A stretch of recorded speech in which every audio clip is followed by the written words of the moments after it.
Hello everybody, I'm meteorologist Dan Drew with your weather on demand for UpperMichiganSource.com. So for your Friday, the first Friday of the year that has high school football, we're going to be looking at some showers in the western UP, unfortunately, but the central and eastern UP should stay away from it for the most part.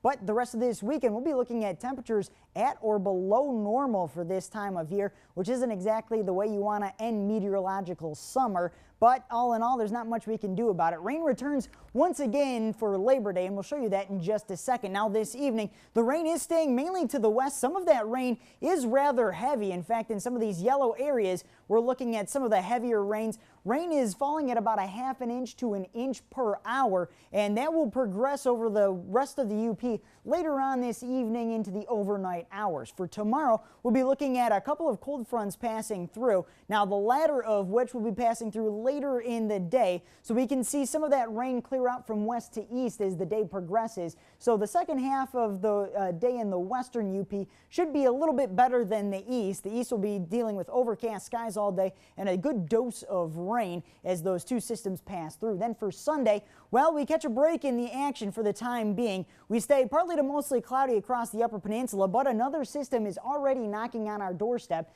That moves in late Sunday night into Monday for your Labor Day. So unfortunately, that extra day you get this weekend for your holiday isn't panning out as well as we might hope, but we will see that rain once again, and we'll show you when we do finally see some relief coming up in that 6-day forecast. Overnight, we'll be looking at temperatures ranging from the 50s into the mid-60s, and that's going to be because we're going to have overcast skies with a few showers. So those overcast skies are going to keep a limit on how much our temperatures really do drop, along with high dew points. In fact, dew points are in the 60s right now, but it doesn't feel as oppressive because we're not dealing with that heat right now. Anyways, that rain will continue overnight. We'll see some patchy fog along with that as well, with some lighter winds. Then for tomorrow, again, we'll be dealing with more rain, a few rumbles of thunder, and some winds beginning to change out of the north-northwest as that cold front does pass through, with temperatures ranging from the mid-60s into the mid-70s. Then in your TV 6-day forecast,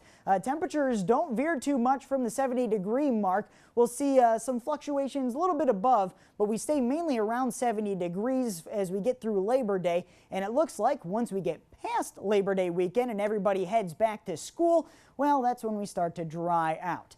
Have a wonderful weekend.